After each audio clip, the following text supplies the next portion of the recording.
Assalamualaikum warahmatullahi wabarakatuh. Kami daripada kumpulan 5 set 14 ingin membentangkan rancangan pengajaran harian RPH Sains tahun 1 yang bertajuk Deria Manusia. Assalamualaikum dan salam sejahtera. Nama diberi Hana Musyidah binti Sualahuddin B157858. InsyaAllah hari ini saya akan membentangkan tentang tajuk Deria Manusia yang merangkumi standard kandungan, standard pembelajaran, objektif pembelajaran dan kriteria kejayaan yang telah ditetapkan. Baik, berdasarkan standard kandungan, fokus utama adalah 4.1 deria manusia iaitu memahami dan mengenali deria yang terdapat pada tubuh pada manusia serta fungsinya. Dan manakala bagi standard pembelajaran, terdapat dua aspek utama yang akan ditekankan. Yang pertama, 4.1.1, murid dapat mengenal pasti bahagian tubuh manusia yang berkaitan dengan deria manusia. Dan yang kedua, 4.1.2, murid dapat mengelaskan objek berdasarkan ciri yang telah dikenal pasti. Untuk memastikan pembelajaran ini berkesan, kami telah menetapkan 3 objektif utama. Yang pertama adalah murid dapat mengenal pasti bahagian tubuh manusia yang berkaitan dengan deria. Sebagai contoh, mata derianya adalah penglihatan. Dan yang kedua, murid dapat mengelaskan objek mengikut ciri yang dikenal pasti. Maksud murid boleh mengkategorikan atau membahagikan objek berdasarkan ciri-ciri yang mereka kenal pasti melalui deria mereka. Sebagai contoh, kita berikan sebiji apple. Mata melihat, melalui deria penglihatan kita lihat bahawa apple berwarna merah. Dan yang ketiga, murid memahami bahawa setiap deria manusia mempunyai fungsi yang tersendiri. Dengan objektif ini, murid bukan sahaja dapat mengenal pasti bahagian tubuh yang terlibat dalam deria, tetapi juga memahami bagaimana deria membantu dalam kehidupan seharian. Kriteria kejayaan. Kriteria yang pertama ialah murid dapat mengenal pasti hubungan antara bahagian tubuh manusia dengan deria yang bersesuaian. Sebagai contoh, mereka tahu bahawa mata digunakan untuk penglihatan, hidung digunakan untuk menghidu dan sebagainya. Dan yang kedua adalah murid dapat memerihalkan ciri sesuatu objek menggunakan pelbagai deria.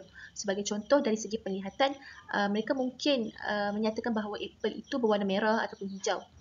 Dan seterusnya, murid dapat mengelaskan objek yang diberikan mengikut ciri yang dipilih. Sebagai contoh, jika kita berikan beberapa jenis buah kepada murid, mereka boleh mengkelaskan bahawa buah tersebut berdasarkan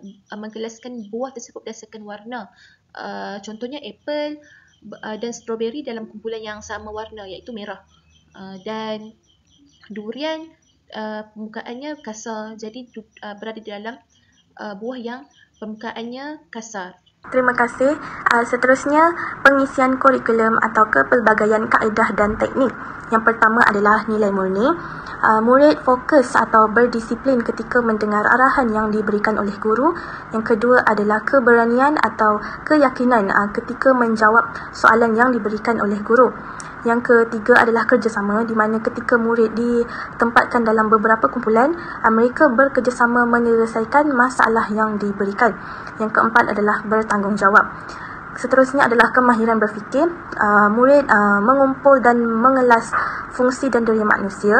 Yang kedua adalah membanding beza, di mana murid dapat membezakan setiap anggota badan dan fungsi-fungsinya. Yang ketiga adalah menganalisis, iaitu ketika membuat eksperimen, murid menganalisis data-data yang diperolehi. Seterusnya adalah kemahiran personal, di mana murid akan menjaga anggota badan mereka dengan lebih baik. Okey, seterusnya adalah kemahiran belajar cara belajar. Yang pertama adalah kemahiran membaca dan juga bertutur, di mana sepanjang tempoh pembelajaran di dalam kelas nanti, guru akan sentiasa meminta murid untuk membaca serta bertutur di dalam kelas. Yang kedua adalah kemahiran mengumpul maklumat. Guru akan menyediakan pelbagai aktiviti di mana murid boleh mencari atau menganalisis maklumat yang mereka dah jumpa lah. Yang ketiga adalah kemahiran menulis serta kemahiran menganalisis data, di mana sewaktu melakukan eksperimen atau aktiviti di dalam kelas, murid akan banyak menulis serta menganalisis data yang mereka sendiri kaji dengan kawan-kawan atau ahli kumpulan mereka nantilah. Okey, seterusnya adalah elemen merentasi kurikulum. Kita ada sains dan teknologi, di mana dengan penggunaan teknologi seperti komputer, pembesar suara dapat menarik minat murid untuk lebih join dalam aktiviti di dalam kelas. Yang kedua adalah nilai murni. Melalui pembelajaran ini, banyak nilai murni yang akan diperoleh oleh murid, seperti nilai murni bertanggungjawab, kerjasama antara kumpulan, serta patuh dengan arahan yang diberikan oleh guru. Yang seterusnya adalah pengetahuan sedia ada pada murid, di mana sebelum guru memulakan pembelajaran ini, murid sudah pun ada pengetahuan dan mereka juga sudah ada pengetahuan tentang pernafasan serta boleh menamakan anggota badan mereka sendiri. Okey, yang terakhir adalah kebat atau writing, di mana guru akan banyak menanyakan soalan aras tinggi, serta murid juga akan banyak melakukan aktiviti perbincangan antara kumpulan. Seterusnya, saya Nurul Farah binti Mahdi akan membentangkan mengenai set induksi. Pada fasa permulaan, guru akan mulakan dengan bertanya khabar kepada murid-murid.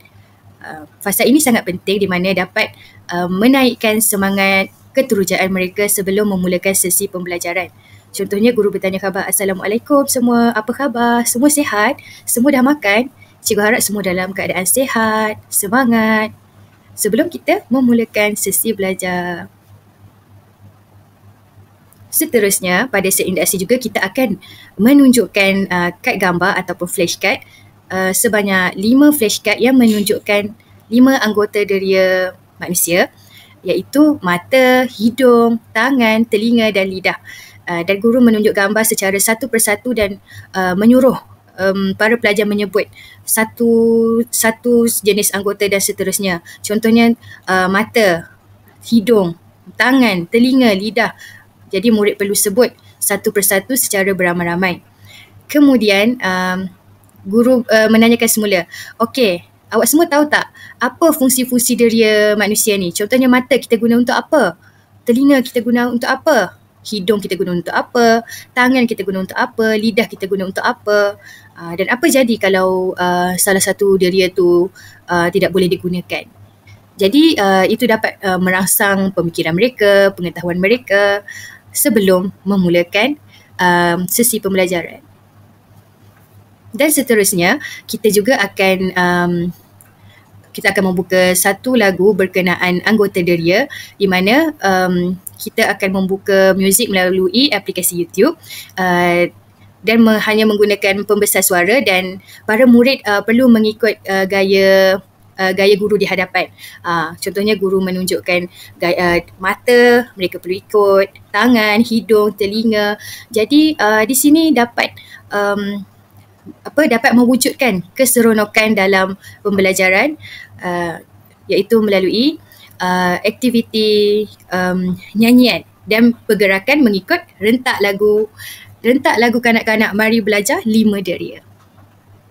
Kemahiran belajar. Antara kemahiran belajar yang kita perolehi daripada set induksi adalah kemahiran berfikir. Sewaktu sesi pembelajaran, sebagai contoh, guru menunjukkan kad bergambar flashcard mengenai anggota deria. Seterusnya, murid perlu menjawab apakah jenis anggota deria tersebut, apakah fungsi anggota deria tersebut, apa perbandingan, contohnya apa beza deria mata dengan hidung, apa akan jadi kalau salah satu deria kita ni tak berfungsi. Jadi ini dapat menggalakkan kemahiran para murid untuk berfikir dengan cara lebih kreatif dan kritis. Seterusnya, kemahiran berkomunikasi, di mana wujudnya komunikasi dua hala antara guru dan murid. Guru bertanya, murid menjawab dengan pelbagai jawapan. Okey, seterusnya bahan bantu mengajar BBM. Antara bahan bantu mengajar yang digunakan dalam set induksi adalah kad gambar flashcard mengenai anggota deria, sebanyak 5 kad gambar, aplikasi YouTube yang menayangkan muzik mengenai anggota deria, dan juga speaker, pembesar suara. Okey, antara nilai murni yang kita dapat adalah fokus, di mana murid perlu fokus di dalam sesi pembelajaran. Dan juga patuh kepada arahan guru, di mana guru bertanya soalan, mereka akan menjawab. Guru meminta untuk mereka membuat pergerakan mengikut rentak muzik, mereka akan buat, mereka mengikuti. Jadi itu antara nilai murni ialah fokus dan patuh kepada arahan guru. Assalamualaikum warahmatullahi wabarakatuh dan salam sejahtera kepada tuan-puan serta rakan-rakan sekalian. Hari ini saya akan membentangkan tentang langkah pengajaran yang pertama dalam sesi pengajaran dan pembelajaran bagi mata pelajaran sains tahun 1 yang bertemakan deria manusia dengan fokus kepada jenis dan fungsi deria yang ada pada manusia. Tempoh pelaksanaan, langkah ini dijalankan selama 30 minit dan merupakan fasa permulaan yang bertujuan untuk menarik minat dan membina asas kefahaman murid terhadap tajuk yang akan dipelajari. Penjelasan mengenai jenis dan fungsi deria kepada manusia. Untuk memulakan sesi ini, guru akan meminta murid-murid membuka buku teks sains tahun 1 dan meneliti topik 4 manusia deria manusia. Buku teks ini akan digunakan sebagai bahan rujukan utama sepanjang sesi pembelajaran. Selepas itu, guru akan menayangkan video pembelajaran daripada YouTube yang berkaitan dengan topik deria manusia. Video ini akan menerangkan secara visual dan interaktif tentang jenis-jenis deria seperti deria penglihatan, pendengaran, rasa, sentuhan dan bau serta fungsi setiap satu deria tersebut. Penggunaan video ini bertujuan untuk menyokong kefahaman murid melalui elemen visual dan audio di samping membantu mereka membuat hubungan antara konsep abstrak dengan situasi kehidupan sebenar. Video ini juga mampu menarik minat murid dan mencetuskan perbincangan yang lebih aktif dan bermakna di dalam kelas. Antara bahan bantu mengajar ialah komputer reader untuk memainkan bahan video pembelajaran, projektor LCD untuk memainkan video kepada semua murid secara jelas dan seragam. Aplikasi YouTube adalah untuk sebagai platform untuk menonton video pendidikan yang berkualiti tinggi yang menyesuaikan dengan tahap pemahaman murid. Buku teks sains 1 sebagai rujukan utama bagi menyokong pemahaman murid semasa dan selepas tayangan video. Kombinasi bahan-bahan ini akan membantu dalam merasam pelbagai deria murid sejajar dengan topik yang dibincangkan. Catatan tambahan, kemahiran dan nilai yang diterapkan. Melalui pelaksanaan aktiviti dalam langkah ini, beberapa kemahiran dan nilai murni akan diterapkan kepada murid. Antaranya nilai murni. Murid dididik supaya memberi fokus mematuhi arahan guru serta mengamalkan sikap ingin tahu dan kecerdasan intelek semasa sesi pembelajaran. Kemahiran personal, sesi ini akan menggalakkan keyakinan diri dalam kalangan murid apabila mereka terlibat secara aktif dalam perbincangan atau menjawab soalan selepas menonton video. Kemahiran berfikir, murid digalakkan untuk mengamalkan kemahiran menganalisis dan membuat perbandingan berdasarkan maklumat yang mereka lihat dan dengar dalam video dan bahan bacaan. Belajar cara belajar, murid akan mempraktikkan kemahiran mengumpul maklumat, membuat catatan dan menyusun maklumat yang diperolehi daripada pelbagai sumber pelajaran. Langkah pertama ini memainkan peranan yang penting sebagai asas kepada topik deria manusia. Pendekatan yang digunakan adalah selari dengan pembelajaran abad ke-21 yang menekankan penggunaan teknologi, pembelajaran berasaskan murid serta pengaplikasian pelbagai kemahiran insaniah dan kognitif. Dengan pelaksanaan langkah ini secara bersekutu dan menarik, diharapkan murid dapat memahami konsep deria manusia dengan lebih mendalam sekaligus meningkatkan minat mereka terhadap subjek sains secara keseluruhan. BBM yang digunakan antaranya ialah yang pertama komputer reader, yang kedua adalah projek LCD, yang ketiga YouTube dan keempat buku teks. Sekian sahaja perbentangan saya bagi langkah pertama pengajaran ini. Segala perhatian dan kerjasama saya dahului dengan ucapan terima kasih. Saya akan membentangkan langkah pengajaran yang seterusnya, iaitu langkah 2 dengan isi pengajaran yaitu mengkelaskan makanan mengikut kategori derai rasa. Pengajaran dan pembelajaran adalah melalui kad gambar mengenai derai rasa. Guru akan menyediakan kad gambar dan melukis kotak di papan putih mengikut pengkelasan, yaitu manis, masam, pahit, dan masin. Guru akan menyerangkan kepada murid cara aktiviti ini dijalankan dan murid akan menampal kad gambar pada papan putih mengikut pengkelasan kategori derai rasa. Bahan bantu mengajar adalah kad gambar. Melalui aktiviti ini, murid akan mendapat nilai murni yaitu keberanian diri dan keyakinan diri. Selain itu, kemahiran personal, kemahiran berfikir dan belajar cara belajar yaitu kemahiran mengingat. Assalamualaikum warahmatullahi wabarakatuh. Nama saya Nur Ayuni. Saya akan meneruskan dengan langkah 3. Melalui di dalam langkah 3 ini, guru akan melakukan aktiviti pengukuhan iaitu dengan memberikan lembaran kerja untuk murid-murid menjawab soalan-soalan tersebut bagi guru dapat menilai kefahaman murid melalui aktiviti tersebut. Jadi di dalam kelas, guru akan mengedarkan 2 helai lembaran bercetak kepada setiap murid. Seterusnya, guru akan menjelaskan bentuk soalan dan cara menjawab soalan tersebut kepada murid-murid dan meminta untuk murid-murid mendengar dengan teliti apa bentuk soalan yang telah disampaikan oleh guru sekaligus untuk memudahkan murid-murid memahami soalan dan dapat menjawab latihan tersebut. Seterusnya, murid akan melakukan dan membuat aktiviti lembaran kerja tersebut secara individu dan akan dibimbing oleh guru. Jika ada murid yang tidak memahami soalan tersebut, guru akan membimbing murid.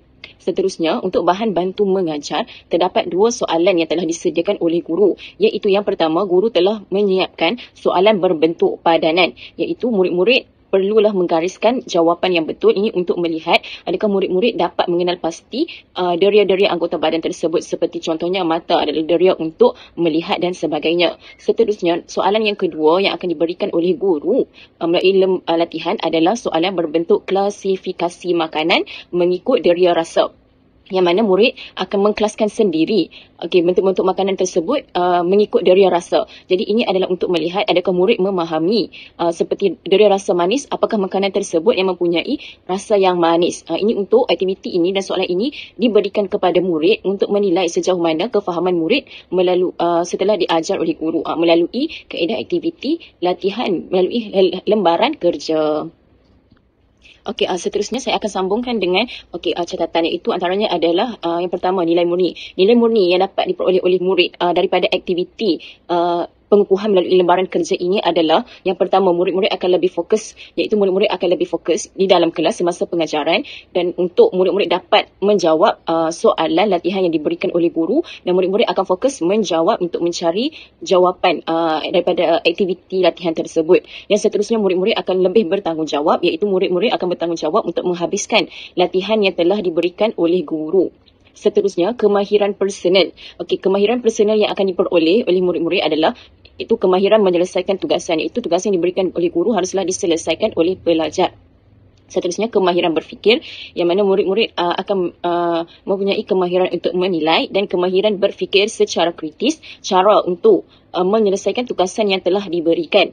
Seterusnya, akhir sekali, belajar cara belajar adalah murid dapat kemahiran mengenal pasti kaedah bagi menjawab soalan yang telah diberikan, dan kemahiran menilai kefahaman diri, iaitu melalui tugasan ini murid-murid dapat menilai kefahaman mereka apa yang telah diajari oleh guru dan sejauh mana mereka memahami tajuk yang telah dipelajari. Sekian sahaja daripada saya. Terima kasih. Seterusnya kita akan teruskan dengan bahagian penutup, iaitu rumusan untuk subjek diri rasa. Apa yang ada di dalam isi pengajaran dan pembelajaran? Yang pertama ialah guru meminta beberapa orang murid di dalam kelas untuk tampil ke hadapan dan menunjukkan bahagian tubuh manusia ni yang manakah yang mempunyai deria. Contohnya, telinga untuk mendengar, hidung untuk deria bau, mulut untuk deria rasa. Yang kedua ialah guru mengingatkan kepada para pelajar untuk menghargai anggota badan dan diri. Sebabnya contoh, manusia hilang deria rasa. So dia tak dapat rasa apa-apa. So nikmat rasa dia tu dah tak ada. Sebab itulah guru mengingatkan kepada para pelajar untuk menghargai segala anggota badan dan diri yang ada pada manusia. Dan seterusnya, guru memberi peluang kepada semua murid untuk bertanya tentang apa sahaja tentang deria manusia. Contohnya, guru membuka ruang soal jawab. Murid bertanya guru akan menjawab soalan. Ataupun guru bertanya soalan, murid menjawab soalan. Antara BBM yang digunakan di akhir kelas sebagai rumusan, guru menggunakan buku teks. Guru mengeluarkan beberapa soalan daripada buku teks untuk bertanya kefahaman murid. Yang seterusnya, antara nilai-nilai murni yang dapat diterapkan melalui rumusan ini, yang pertama sekali ialah sifat bertanggungjawab. Sifat bertanggungjawab, bagaimana tanggungjawab murid untuk menjaga anggota badan, untuk menjaga diri. Seterusnya, yang kedua ialah menghargai. Macam mana murid menghargai deria mereka? Daripada mereka menjaga anggota badan, mereka juga dapat menghargai deria, contohnya deria rasa. Daripada takut hilangnya deria rasa, so jagalah diri dengan seelok-eloknya. Itu sahaja. Nama saya Nur Ami binti Zainuddin, nombor matrik saya P15575 dan saya akan membentangkan justifikasi untuk set induksi langkah 1 dan langkah 2. Untuk set induksi, ada 2 poin penting yang saya akan highlight, iaitu melahirkan rasa ingin tahu dalam diri murid dan pemahaman awal, iaitu menggunakan flashcard, dan yang kedua ialah membina hubungan emosi, contohnya dengan menyanyi. Untuk poin pertama, iaitu melahirkan rasa ingin tahu dalam diri murid dan pemahaman awal menggunakan flashcard ataupun kad bergambar ini. Pada aktiviti ini, ia akan menimbulkan rasa ingin tahu yang mendalam berkaitan apa yang dipelajari pada hari tersebut. Dan dalam masa sama, ia juga membantu guru untuk mendapatkan info ataupun maklumat sejauh mana anak-anak murid itu mengetahui tentang topik yang ingin dipelajari pada hari tersebut. Untuk poin kedua pula, iaitu membina hubungan emosi dengan aktiviti menyanyi. Pendekatan yang menarik ini menjadikan pembelajaran lebih seronok dan mudah difahami serta mampu membina hubungan interaksi antara guru dan murid-murid. Penglibatan murid amatlah penting dalam proses pembelajaran, bukan hanya sebagai pemerhati. Selain itu, ia mampu membina keberanian dan meningkatkan keyakinan diri murid. Kerana bila aktiviti menyanyi ini, mereka akan bernyanyi beramai-ramai dan bernyanyi di hadapan khalayak ramai. So, aktiviti ini akan mampu membina keyakinan diri murid sikit demi sikit. Untuk langkah 1 pula, pendekatan pelbagai sumber pembelajaran iaitu menggunakan buku teks. Buku teks menjadi rujukan utama untuk kegunaan secara rasmi dalam kurikulum. Ia juga membolehkan murid dan guru merujuk kepada kandungan yang selaras dengan silibus pembelajaran. Penggunaan buku teks merupakan kaedah yang lebih berstruktur dan jelas sebagai rujukan mereka. Dan poin kedua, untuk langkah 1, meningkatkan pemahaman murid, iaitu menggunakan video. Tayangan video memberi gambaran yang lebih jelas tentang fungsi diri manusia berbanding hanya membaca atau mendengar penerangan daripada guru. Selain itu, aktiviti soal jawab selepas pembelajaran dapat membantu mengukuhkan pemahaman dan membolehkan guru-guru menilai sejauh mana kefahaman murid mengenai konsep dan juga topik yang diajar. Yang terakhir sekali adalah langkah 2, iaitu pembelajaran secara interaktif. Pembelajaran secara interaktif menggunakan aktiviti kad bergambar membolehkan murid belajar secara hands-on dan lebih berkesan berbanding hanya mendengar penerangan daripada guru. Hal ini kerana murid lebih mengingati ciri-ciri deria rasa apabila mereka sendiri mengklasifikasikan makanan berdasarkan rasa sekaligus membantu guru untuk menganalisis murid yang sudah memahami topik dan juga murid yang belum memahami topik tersebut. Yang kedua, untuk langkah 2 ini adalah meningkatkan kemahiran berfikir dan mengingat untuk murid. Murid perlu menganalisis rasa makanan dan mengklasifikasikannya dengan betul dan meningkatkan kemahiran pemikiran kritis. Aktiviti ini juga membantu mereka untuk mengingati kriteria rasa dengan lebih baik kerana dilakukan dalam suasana yang seronok apabila mereka melakukan beramai-ramai di dalam kelas. Okay, baiklah, seterusnya saya Siti Nur Farhana binti Sairai. Saya akan membentangkan justifikasi langkah yang ketiga. Okay, dalam langkah yang ketiga ini kita terdapat 2 justifikasi, iaitu yang pertama, melalui aktiviti ini, daripada aktiviti lembaran kerja yang kita edarkan kepada murid, ia dapat membantu murid untuk mengulang dan mengukuhkan pemahaman dan maklumat yang dipelajari murid pada langkah yang pertama dan juga langkah yang kedua sebentar tadi. Kemudian, ia juga dapat meningkatkan kemahiran berfikir dan menyelesaikan masalah. Ini kerana dalam lembaran kerja yang kami edarkan, ia mengandungi soalan yang berbentuk padanan dan klarifikasi yang memerlukan murid untuk menganalisis maklumat dan membuat keputusan yang tepat. Okay, selain daripada itu, murid juga dapat mengenal pasti deria yang berkaitan dengan objek ataupun situasi tertentu, sekaligus dapat meningkatkan kemahiran murid dalam membuat perbandingan dan klarifikasi. Okay, berkaitan tentang justifikasi penutup pula, dalam aktiviti terakhir dalam sesi pembelajaran tadi, kita dapat melihat bahawa aktiviti yang dilakukan oleh guru bersama murid, ia mampu menggalakkan kepada murid belajar secara aktif dan mampu meningkatkan kefahaman murid mengenai topik tersebut dengan cara yang lebih interaktif dan praktikal. Contohnya, guru meminta murid untuk datang ke hadapan dan menunjukkan bahagian tubuh manusia yang mempunyai deria. Selain daripada itu, aktiviti tersebut juga mampu memberi ataupun menguatkan daya ingatan dan kefahaman murid. Selain daripada itu juga, aktiviti yang dilakukan mampu memberi peluang kepada murid untuk bertanya kepada guru. Ini kerana guru membuat sesi soal jawab kepada murid daripada aktiviti tersebut. Guru boleh memastikan bahawa sejauh mana kefahaman murid dan memberikan penerangan yang lebih terperinci jika didapati sebahagian murid kurang memahami topik yang dipelajari. Sekian sahaja pembentangan kami daripada kumpulan 5 set 14. Assalamualaikum warahmatullahi wabarakatuh.